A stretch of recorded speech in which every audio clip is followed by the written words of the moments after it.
Okay, let's talk about seasonal color analysis, my Sci Art seasonal training, and what we discovered my actual season to be. You know, I get ready, and forgive me, I am not super into makeup, but these are great pieces of makeup for my new season. Okay, so I recently completed seasonal color analysis and training, and part of that process was to determine my own season. And you know, if you followed me before, I was pretty convinced I was cool tone. I mean, pale skin. I thought I was muted, maybe a winter, but I really didn't think I had the contrast for it because, you know, we see winters that always look like this. It's like sparkling blue eyes, raven hair. And I was like, well, I don't really feel like that's the vibe I give off. So like that's not it. And lo and behold, we found out that I was a bright spring. So I am sorry to the one person who ever suggested a bright spring to me. You were right. I was so closed off to the idea that I could possibly be bright and warm that it just never crossed my mind. Okay. And what's interesting about that is, well, there's a lot of things that are interesting about it because through the process, it was really startling to me. I was like, holy crap, how am I going to manage to turn my current style, which is all muted tones and some black, into this bright spring color palette? The colors were intimidating to me, but I sat with it for, you know, like 24 hours and then I saw the vision and I was like, okay, this can work with my style pillars. My 4 style pillars already can be tweaked. I'm not actually changing that much. I'm just starting out with a stronger foundation. And from there, I was like, okay, I'm on board with Bright Spring. That is totally cool. Now, when you get a seasonal color analysis, I think it's super important to go slowly and know yourself. Because if you jump in and you're like, I am like a go-getter and I am not afraid of new things and I love new style input and I am gonna go buy a whole new Bright Spring wardrobe. Okay, fine, but still take things slow. If you know yourself and you're like, holy crap, this is too scary for me, start by swapping out one piece. Just one piece that you know you will wear regularly. You always wear sweaters, buy a sweater in your color palette. You always wear leggings, buy some leggings in your color palette. Because over time, you will find yourself reaching for the in-season color option more often than not. And then you can slowly get a new baseline. You're like, okay, I'm getting used to these colors. I'm getting used to the brightness. I am acquainting myself with this new palette and how I show up in the world with this new input. So it doesn't have to be super startling. It can be a gradual experience. And here's the thing, you have to know yourself. An analyst cannot tell you if you're a risk taker. They can't tell you if you're someone who is going to be intimidated or not understand some of the social paradigms that you live in that might be making this palette feel unattainable. For me personally, I'm like, I live in New York and yeah, everyone's an individual in New York, but it's like known for like black and like cool colors, I feel like. Cool tone colors. So how was I going to bring bright and bubbly into that? Well, it just took a little bit of tweaking. And I realized that New York is also about individuality. And me wearing my own color palette makes me more of an individual. So it was fantastic. You know, it just takes a little while to get there. So if you're not, here are some tips. If you're going to do seasonal color analysis, here's a crazy thing. I would never in a million years have said this is the blush for me. I'd be like, holy, what are you on? Because that color is insane. But I'm a bright spring and it doesn't look that insane on me. Light testing. So if you're getting your colors done, the analyst cannot read your mind.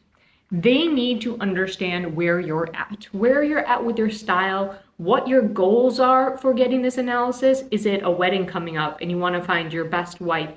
Is it you just want to, you're a new mom and you're trying to imbue some sense of self back into your style? Is your wardrobe just failing you and every day you're kind of feeling ugh about your clothes? Talk to them, ask them questions. If they're saying, do you see something? Don't be afraid to say, no, I don't see it, because there's a million ways they can explain it to you, but you really need to tell them and communicate, hey, this isn't making sense to me. Or if you have some questions like, Why don't we like this color? Why do we like this one more? What are the goals of wearing this color? Because they can't read your mind. It makes sense in their mind. They're trained analysts. I'm now a trained analyst. It makes sense in my mind. I can see it when I go back and forth with the drapes. I'm like, that one's good. Ooh, that one, no, we're not liking that so much. And we do our best to explain it to you. But if you don't speak up, we can't answer your questions. You can't go to a group afterwards and be like, does this answer look right? You're not giving the analyst the time to do their job. Their job is to answer your questions. Their job is to support you and have you understand the answer, so that if you walk out of there and say, do you guys think this answer is right? You don't have to do that. You're already 100% sure of that answer. So if someone in the comments is like, you know what, I actually think you're a winter, I don't think you're a bright spring, I'm not really bothered by it anymore, because I know I went through the process. We figured out my colors, I asked the questions, we got into it, we compared, we contrasted, we did a standardized set of drapes that there was really no question at the end of that process. We confirmed it 100%. So, know your baseline. Ask questions, and make sure you understand the system that you're entering into. There are many different seasonal color analysis systems, and not every one will make sense to you, and you may not like the results of certain systems. So before you go to an analyst, vet them. Look at them and see, you know, what results do they get? How do they explain these results? How do people interact with them? What is their basis of information? So for me, I am a designer by trade, and seasonal color analysis, I've known color theory most of my adult life. I went to art school, I know design, I know style lines, I know how to put together things, and my brand is all about finding strength through style. So I am here to start to tell you, okay, here's this information in a style-related series. I'm not going to tell you how to contour your face. We can see me doing my makeup. It's pretty simple. I can tell you what the recommended things are for each season. But if you're a big makeup person and you want full glam and full contour advice and someone to walk you through every purchase you should buy for that look with your seasonal color palette in mind, maybe find a different analyst. So you have to go in. This is great. You have to go in with the proper expectations.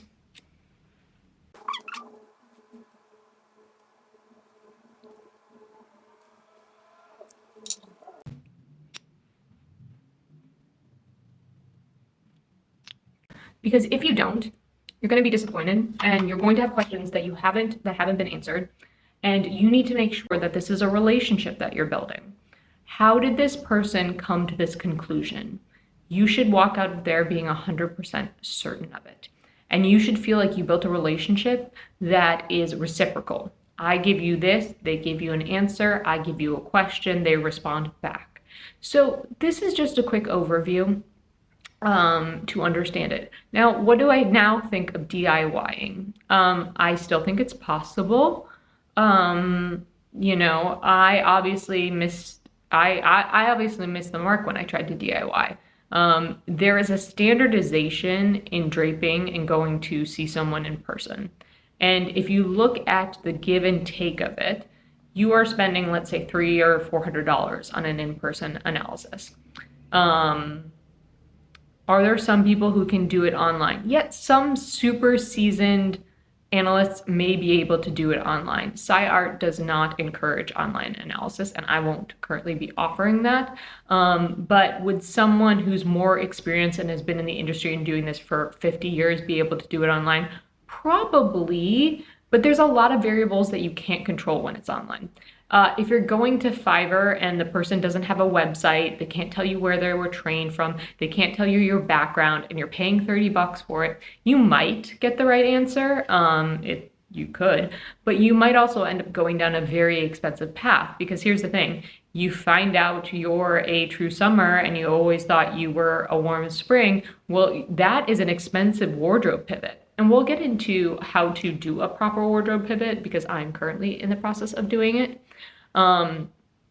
And so just think about the long-term investment.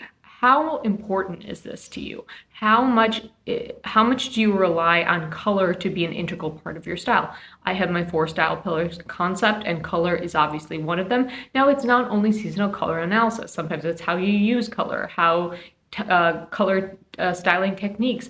But if you're like, I want to find my best colors, go and have a professional do it for you, because every purchase you make around that, every purchase you make following that is going to be based on that information. So if that information is wrong, you have set yourself up for a very expensive mistake.